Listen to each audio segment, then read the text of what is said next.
राधे राधे, जय श्री कृष्णा। दोस्तों, हमारे चैनल कृष्ण की आवाज मोटिवेशन में आप सभी का स्वागत है।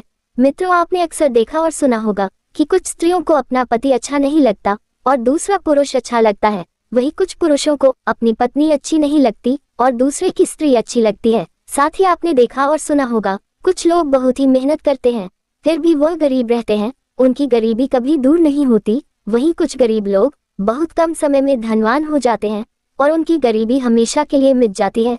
आखिरकार ऐसा क्यों होता है? आपने सुना होगा सभी लोग यही कहते हैं कि यह तो कर्मों का फल है। ये तो ठीक है कि सब कर्मों का ही फल होता है, मगर कर्म कैसे और किस दिशा में करने चाहिए जिससे उसी कर्म का सकारात्मक फल मिले? तो आइए इस ज्ञानवर्धक प्रसंग को एक कहानी के माध्यम से समझते हैं। मित्रों, एक समय की बात है। एक जंगल में एक आम का पेड़ था। उस आम के पेड़ के ऊपर एक तोता मैना का जोड़ा रहा करता था। एक दिन उसी पेड़ के पास से होकर के एक साधु निकलते हुए जा रहे थे। उन्हें थोड़ी सी थकान महसूस हुई तो वह संत जो थे उसी आम के पेड़ की छाया में बैठ गए जिस पर तोता मैना का जोड़ा रहा करता था। वही जब तोते की नजर उन साधु पर पड़ती है तो तोता साधु से कहने लगता है, महाराज, आप तो ज्ञानी हैं, हम दोनों को कोई ऐसा रास्ता बताओ जिससे कि शरीर पूरा होने के बाद हमें स्वर्ग की प्राप्ति हो। फिर तोते की बात को सुन करके वह साधु कहने लगते हैं, यदि तुम स्वर्ग में जाना चाहते हो तो तुम्हें 2 प्रश्नों के उत्तर खोजने होंगे। जिस दिन तुम्हें इन दोनों प्रश्नों के उत्तर मिल जाएंगे उस दिन तुम्हारी समस्या का समाधान हो जाएगा। फिर साधु की बात को सुन करके तोता कहने लगता है, महाराज, आप मुझे अपने दोनों प्रश्न बताओ जिनका उत्तर मैं अवश्य ढूंढ कर रहूंगा। फिर साधु कहता है, हे तोते, मेरा पहला प्रश्न है, भगवान को किस प्रकार भोग लगाने से भिखारी भी राजा बन जाता है? मेरा दूसरा प्रश्न है, स्त्री को दूसरे का पति और पुरुष को दूसरे की पत्नी क्यों अच्छे लगते हैं? मित्रों, इस प्रकार दोनों प्रश्न बता करके वो साधु वहां से चला जाता है। वही साधु के चले जाने के बाद में तोता और मैना उन दोनों प्रश्नों का उत्तर ढूंढने के लिए चारों तरफ भटकते हैं, पर उन्हें संतुष्ट भरा उत्तर नहीं मिल पाता है। और इस प्रकार जब तोता और मैना परेशान हो जाते हैं तो उनकी मुलाकात एक बूढ़े गिद्ध से हो जाती है। वही वह बूढ़ा गिद्ध जो था तोता मैना से कहता है कि तुम शंकर भगवान के पास जाओ, तुम शिव जी के पास जाओ, वही तुम्हारी समस्या का समाधान कर सकते हैं। मित्रों, इस प्रकार तोता और मैना बूढ़े गिद्ध की बात सुन करके भगवान शिव के पास जाते हैं तो क्या देखते हैं, एक जंगल में भगवान शिव और पार्वती विचरण कर रहे थे। फिर तो तोता और मैना भगवान शिव के पास जाकर के उन्हें अपनी समस्या बताते हैं। तो तोता मैना की बात को सुन करके भगवान शिव और पार्वती वही जंगल में एक शिला पर बैठ जाते हैं और तोता मैना से कहते हैं कि मैं तुम्हें एक छोटी सी कहानी सुनाता हूँ। इस कहानी को बड़े ही ध्यान से सुनना। यदि तुमने इस कहानी को पूरे मन से सुना तो निश्चित ही तुम्हें तुम्हारे दोनों प्रश्नों के उत्तर मिल जाएंगे। फिर तोता मैना कहते हैं, प्रभु, हम आपको वचन देते हैं कि जब तक आप कहानी सुनाएंगे हम कहानी को पूरे मन से सुनेंगे। आप कहानी को शुरू कीजिए। तो मित्रों, कहानी शुरू करने से पहले मेरा आप सभी से अनुरोध है कि आप हमारी कहानी में खो जाएं। उससे पहले हमारे चैनल को सब्सक्राइब करके बेल आइकन अवश्य दबा लें जिससे हमारी हर वीडियो का नोटिफिकेशन सबसे पहले आप तक पहुंच सके और आप हमारी वीडियो से प्राप्त ज्ञान का अपने जीवन में लाभ उठा सके। भगवान शिव कहते हैं, एक गांव के बाहर विष्णु भगवान का एक छोटा सा मंदिर था जिसमें एक वृद्ध पुजारी रहते थे। एक दिन एक गरीब माँ अपने नन्हे से बालक को मंदिर के द्वार पर छोड़कर चली गई। बहुत खोजने पर भी पुजारी को बालक के परिवार का कुछ भी पता नहीं चला। जब गांव का भी कोई व्यक्ति उस बालक का लालन पालन करने को तैयार नहीं हुआ तो पुजारी ने विष्णु भगवान की इच्छा समझ करके उस बच्चे को अपने पास रख लिया और उस बच्चे का नाम भोला रख दिया। वहीं गांव के श्रद्धालु भक्तों से जो कुछ भी प्राप्त होता था उसी से भगवान विष्णु का और पुजारी का और उस बालक भोले का गुजारा चलता था। और यदि किसी दिन राशन कम भी पड़ जाता था तो पुजारी जो था भगवान को भोग लगा करके और स्वयं और उस बालक को गंगाजल पिला करके केवल सो जाते थे। वहीं धीरे धीरे भोला जो था बड़ा होने लगा और अब वह पुजारी के कामों में हाथ भी बटाने लगा। वृद्ध पुजारी के थके हारे हाथों को अब कुछ आराम मिलने लगा। इसीलिए पुजारी ने अब भोला को मंदिर की सफाई, भगवान विष्णु की पूजा और उनको भोग लगाने और उनकी आरती करने की विधि अच्छी प्रकार से समझा दी। और स्वयं पुजारी जो था भगवान विष्णु के नाम जप और संकीर्तन में अपना समय व्यतीत करने लगे। वही एक दिन भगवान विष्णु के मंगलकारी नाम का जप करते हुए उन पुजारी के प्राण छूट गए। अब पुजारी की मृत्यु हो जाने के बाद में वह भोला नामक बालक जो था उसका संसार में भगवान विष्णु के अलावा कोई दूसरा सहारा नहीं रहा, क्योंकि उस बच्चे को पुजारी ने ही पाला था। वही पुजारी ने मरने से पहले उस भोला को 3 बातें बताई थी। पहली बात, हमेशा विष्णु भगवान को ताजी गरम रसोई का ही भोग लगाना। दूसरी बात, भगवान को भोग लगाए बिना स्वयं कुछ भी नहीं खाना। तीसरी बात, भगवान विष्णु पर विश्वास रखकर कभी भी किसी भी वस्तु का संग्रह नहीं करना, बासी भोजन का भी नहीं। वही उस भोला नामक व्यक्ति को पुजारी की तीनों बातें ठीक से याद थी और वह भोला उन तीनों ही बातों का बड़े ही ध्यान से पालन करता था। यदि कोई भक्त पहले से बना भोजन या मिठाई मंदिर में दे जाता तो बालक भोला जो था उसे गरीबों में बांट देता था। वही ताजी रसोई बनाकर ही भगवान विष्णु को भोग लगता था, उसके बाद ही स्वयं प्रसाद ग्रहण करता था और यदि फिर भी बच जाता था तो उसे बांट देता था। भगवान शिव कहते हैं, हे तोते, यदि रसोई बनाने को सामग्री नहीं होती थी तो भगवान विष्णु और वह बालक भोला दोनों गंगाजल पीकर ही रह जाते थे। एक दिन बरसात का मौसम आया और 3-4 दिन तक मूसलाधार वर्षा होने से मंदिर में एक भी भक्त नहीं झांका। वही भोला अपने विष्णु भगवान को गंगाजल का ही भोग लगाता रहा और उसे ही पीकर स्वयं भी समय गुजारता रहा। उधर भगवान विष्णु उस बालक भोले की भक्ति और सहन शक्ति की परीक्षा लेते रहे, किंतु आखिर में अपने भक्त बालक को भूख से तड़पते देख करके भगवान विष्णु से रहा नहीं गया और विष्णु जो थे सेठ के नौकर का रूप रख करके हाथ में भोजन सामग्री की पोटली लेकर के बरसा में बीते हुए मंदिर के द्वार पर जा पहुंचे और इस प्रकार विष्णु ने मंदिर पर आवाज लगा करके उस भोला को बुलाया और उसके हाथ में पोटली देते हुए कहा, ये कच्चा राशन सीरे के रूप में सेठ जी ने तुम्हारे पास भेजा है, इससे रसोई बनाओ, भोग लगाओ और स्वयं भी प्रसाद पाओ, मैं कल फिर आऊंगा। वही भोला भगत ने आशीर्वाद दे करके और सुखी गीली लड़कियों के धुएं में गर्म रसोई बना करके भगवान विष्णु को भोग लगाया। फिर पूरे बरसात के मौसम में भगवान विष्णु नौकर के भेष में भोला भगत को सीरा देने के लिए आते रहे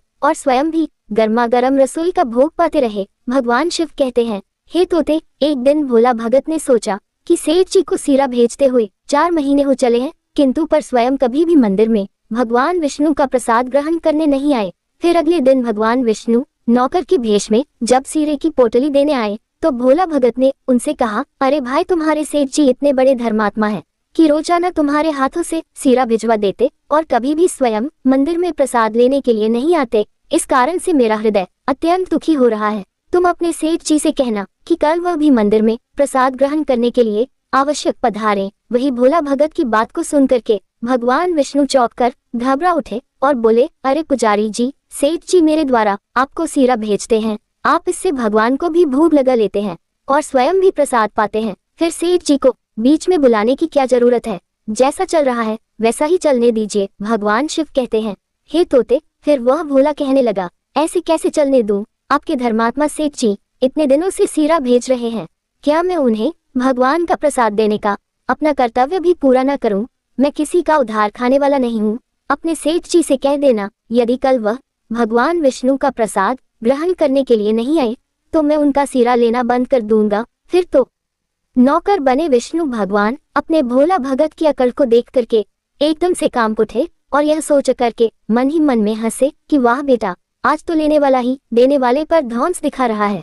लेकिन सरल हृदय भक्त के मनोभाव पर रीझ करके भगवान विष्णु बोले, ठीक है पुजारी जी, कल सेठ जी मंदिर में प्रसाद ग्रहण करने जरूर पधारेंगे। वही दूसरे दिन बड़े सवेरे ही भगवान विष्णु नौकर के भेष में दूध और बहुत सारी भोजन सामग्री लेकर के मंदिर पहुंच गए। वही भोला चौंकते हुए बोला, भाई आज इतना सारा सीरा किस लिए लेकर आए हैं?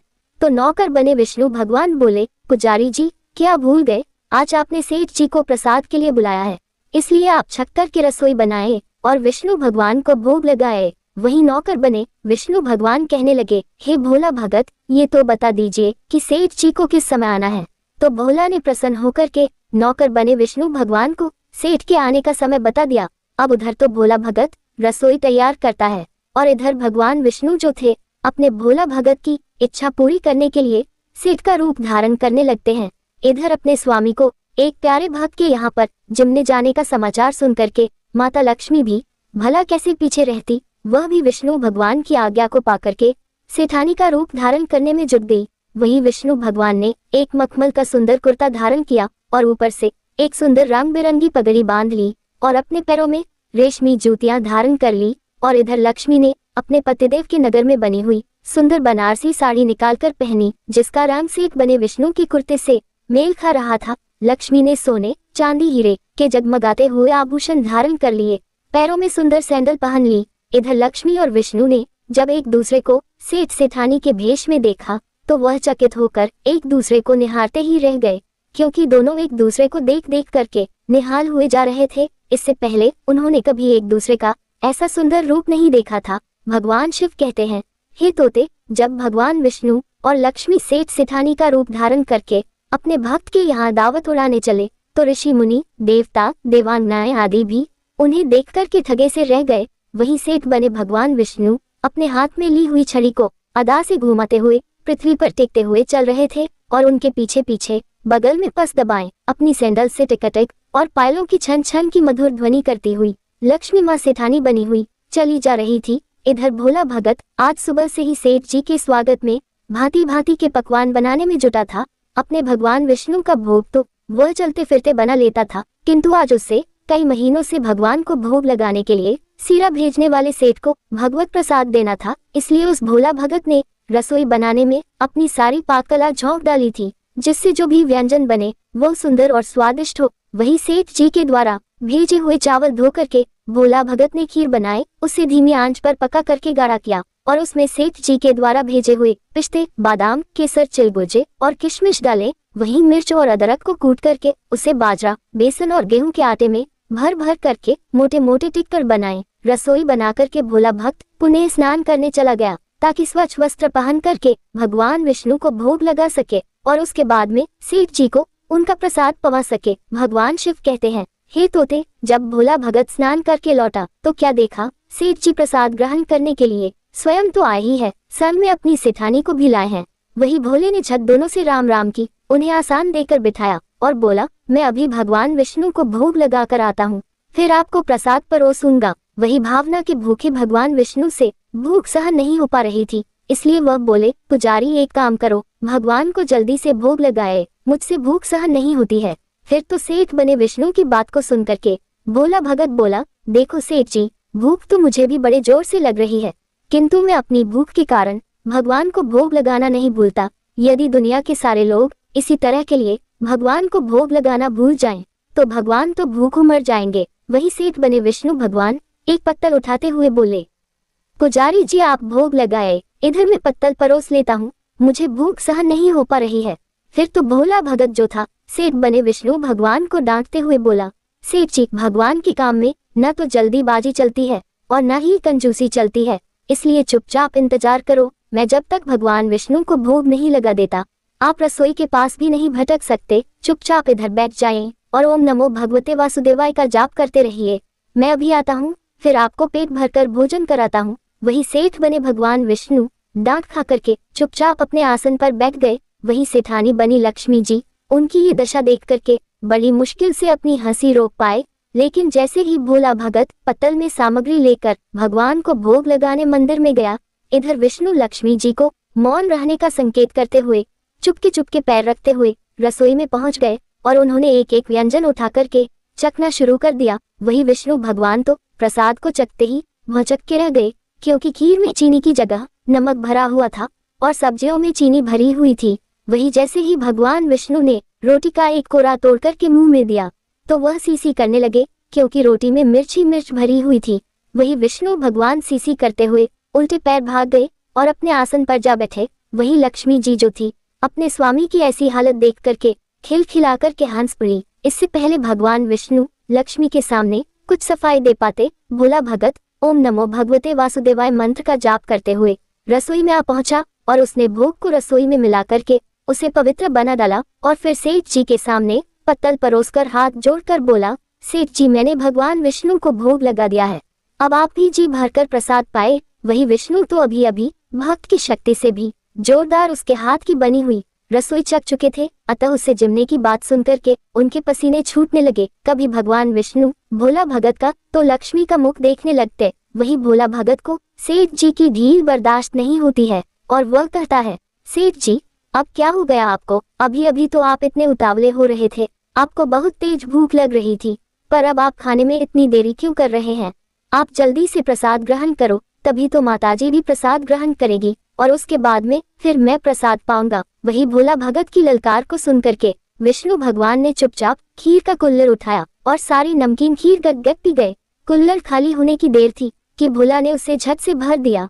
अपने प्रिय भक्त के हाथों परोसे हुए भोग में भगवान को आज दुगना स्वाद आने लगा। भोला परोसता गया और भगवान विष्णु पीते गए। वही जगत माता लक्ष्मी भक्त और भगवान दोनों के प्रेम को देख करके मंत्रमुग्ध होती रही। अब सारी रसोई समाप्त हो गई तो भगवान ने एक जोर की डकार ली। वही भोला को होश आया और बोला, वाह सेठ जी वाह, मैं ही बावला था जो आज इतनी थोड़ी सी रसोई बनाई। मुझे पता होता कि आपको प्रसाद ग्रहण करने का इतना बड़ा शौक है तो मैं और ज्यादा रसोई बनाता। वही भगवान विष्णु अपने पेट पर हाथ फेरते हुए सिठानी बनी लक्ष्मी की ओर मुस्कुराकर देखते हुए बोले, पुजारी जी मैं इतना रोज खाना कहाँ खाता हूँ, किंतु आज प्रसाद इतना स्वादिष्ट बना था कि अपने पर बस ही नहीं रहा और खाता चला गया। किंतु तभी भोला भक्त रुआंसा होकर बोला, सेठ जी वह तो आपने ठीक किया, लेकिन माता जी तो भूखी रह गई। रसोई तो आपने सारी साफ कर दी, फिर तो ममतामयी लक्ष्मी पर भोला की उदासी देख करके रहा नहीं गया। उन्होंने बची हुई खीर की 4 बूंदे अपने कंठ में टपका ली।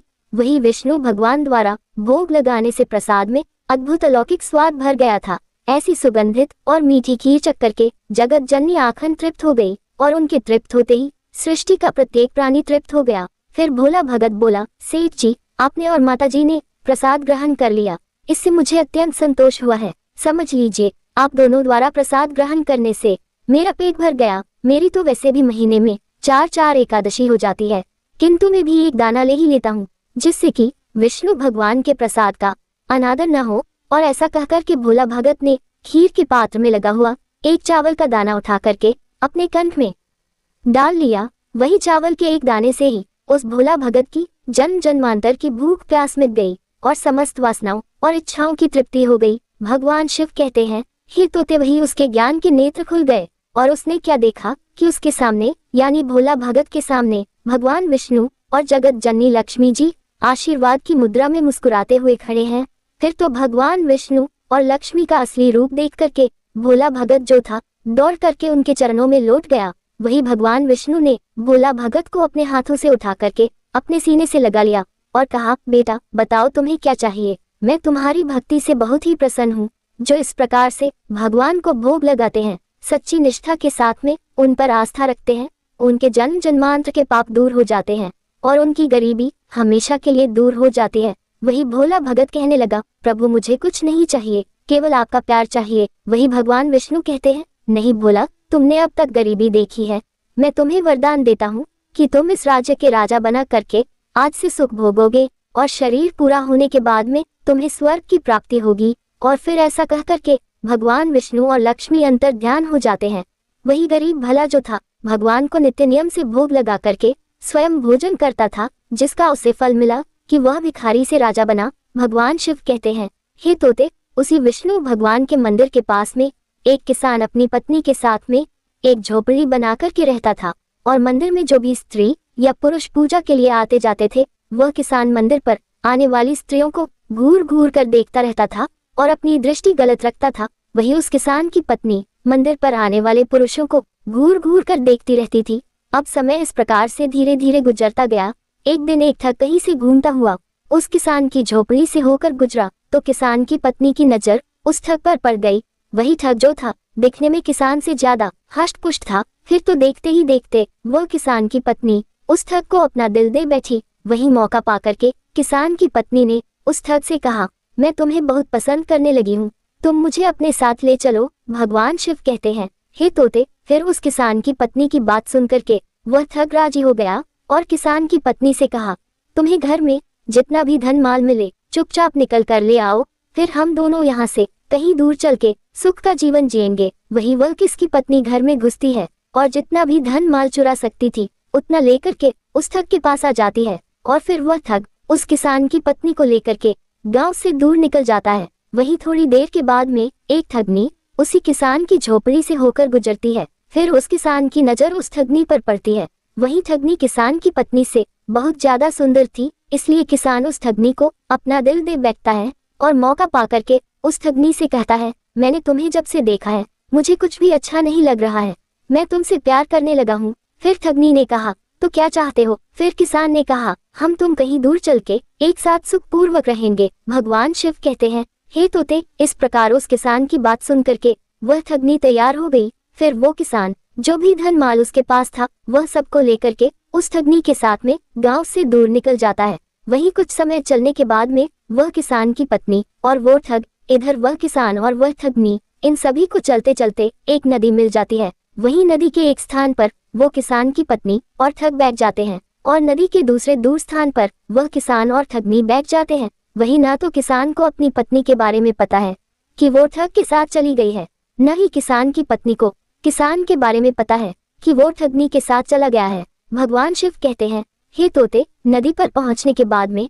वो ठग किसान की पत्नी से कहता है कि तुम ये गहना मुझे दे दो, मैं पहले इस गहने को नदी के पार रखाऊं, फिर तुम्हें नदी पार कराऊंगा। वहीं ठग की बातों में आकर के किसान की पत्नी धन माल उस ठग को दे देती है। वहीं ठग जो था धन माल लेकर के उस किसान की पत्नी को उसी नदी में धकेल देता है और धन माल लेकर के वहां से चला जाता है। वहीं दूसरी तरफ वह ठगनी जो थी उस किसान से धन माल लेकर के उस किसान को नदी में धोखे से धकेल देती है और धन माल लेकर के दूर चली जाती है। भगवान शिव कहते हैं, हे तोते, इस प्रकार वह किसान और उसकी पत्नी नदी में डूबते उछलते हुए एक स्थान पर मिल जाते हैं और फिर दोनों को अपनी अपनी गलती पर बड़ा पछतावा होता है। वहीं उस नदी के आसपास उन दोनों को बचाने वाला कोई नहीं होता है और इस प्रकार किसान और उसकी पत्नी की नदी में डूबकर मौत हो जाती है।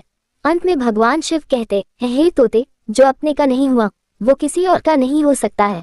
अब तुम अपने पहले प्रश्न का उत्तर सुनो। तुम्हारा पहला प्रश्न था कि भगवान को किस प्रकार भोग लगाने से भिखारी भी राजा बन जाता है। तो समझ लो, जिस प्रकार इस कहानी में एक गरीब भोला ने विष्णु लक्ष्मी का भोग लगाया और सेवा की, इस प्रकार जो भी इंसान गरीब भोला की तरह सच्चे मन से पूरी आस्था के साथ में नियमानुसार भगवान का भोग लगता है, वह भगवान की कृपा से निश्चित ही राजा बन जाता है। जिस प्रकार से वह गरीब भोला एक राजा बन गया, इसलिए हर इंसान को रोजाना सच्चे मन से नियम अनुसार भगवान का भोग रोजाना लगाना चाहिए। उसके बाद ही स्वयं भोजन ग्रहण करना चाहिए। यदि जो भी इंसान ऐसा करता है तो निश्चित ही लक्ष्मी की उसे पर कृपा होती है और ऐसा व्यक्ति भिखारी होकर भी राजा बन जाता है। भगवान शिव आगे कहते हैं, अब तुम अपने दूसरे प्रश्न का उत्तर सुनो। तुम्हारा दूसरा प्रश्न था कि स्त्री को दूसरे का पति और पुरुष को दूसरे की पत्नी क्यों अच्छे लगते हैं। तो समझ लो, जो स्त्री या पुरुष चरित्रहीन होते हैं, ऐसे चरित्रहीन स्त्री या पुरुष को हमेशा दूसरे का पति या दूसरे की स्त्री अच्छे लगते हैं। जिस प्रकार से वह किसान और उसकी पत्नी दोनों ही चरित्रहीन थे, न किसान को अपनी पत्नी अच्छी लगती थी और न ही किसान की पत्नी को अपना पति किसान अच्छा लगता था, इसलिए उन्होंने चरित्रहीनता की। और जो चरित्रहीनता करते हैं उन्हें निश्चित एक दिन अपने कर्मों का भोग भोगना पड़ता है। इसी वजह से उस किसान और उसकी पत्नी की नदी में डूबकर मृत्यु हुई। पति पत्नी के बीच सच्चा प्रेम, वफादारी, सेवा, आत्मीयता, विश्वास तभी रह सकता है जब उनमें एक निष्ठा का व्रत हो। यदि कोई स्त्री अनेक पुरुषों से या कोई पुरुष अनेक स्त्रियों से गुप्त संबंध स्थापित करता है तो उसके शरीर में, रक्त में, मन में, मस्तिष्क में अनेक तत्व मिल जाने के कारण अस्थिता, खींचतान, आकर्षक, विकर्षण के दौर चलने लगते हैं। ऐसी अवस्था में सच्चा प्रेम, वफादारी एवं आत्मीयता संभव है। व्यभिचारी स्त्री पुरुषों का दाम्पत्य जीवन हमेशा कपट, धूर्तता, मायाचर और छल से भरा हुआ होता है। यह अवसर पड़ने पर अपने साथी को ही धोखा देते हैं। इसलिए जो चरित्रहीन स्त्री होती है उसे कभी अपना पति अच्छा नहीं लगता और जो चरित्रहीन पुरुष होता है उसे कभी भी अपनी स्त्री अच्छी नहीं लगती और ऐसी स्त्री पुरुष को अंत समय में नरक में जाना पड़ता है। इसलिए हमेशा सत्मार्ग पर चलने के लिए हर स्त्री पुरुष को चरित्रवान होना चाहिए, तभी भगवान की कृपा के वो पात्र बन सकते हैं। मित्रों, इस प्रकार भगवान शिव के द्वारा कहानी सुनाने के बाद में तोता और मैना का मन पूरी तरह से संतुष्ट हो जाता है और फिर वह वहां से भगवान को प्रणाम करके उड़ जाते हैं और समय आने पर उनको स्वर्ग की प्राप्ति होती है। क्योंकि तोता और मैना एक दूसरे से बहुत प्यार करते थे, एक दूसरे के अलावा कभी किसी की ओर वह देखते भी नहीं थे। इसी की वजह से अंत समय में तोता और मैना को स्वर्ग की प्राप्ति हुई। तो मित्रों, यदि आपको कहानी पसंद आए हो तो प्लीज आप हमारे चैनल को सब्सक्राइब करें और भगवान शिव और पार्वती के लिए एक लाइक करना न भूलें। धन्यवाद।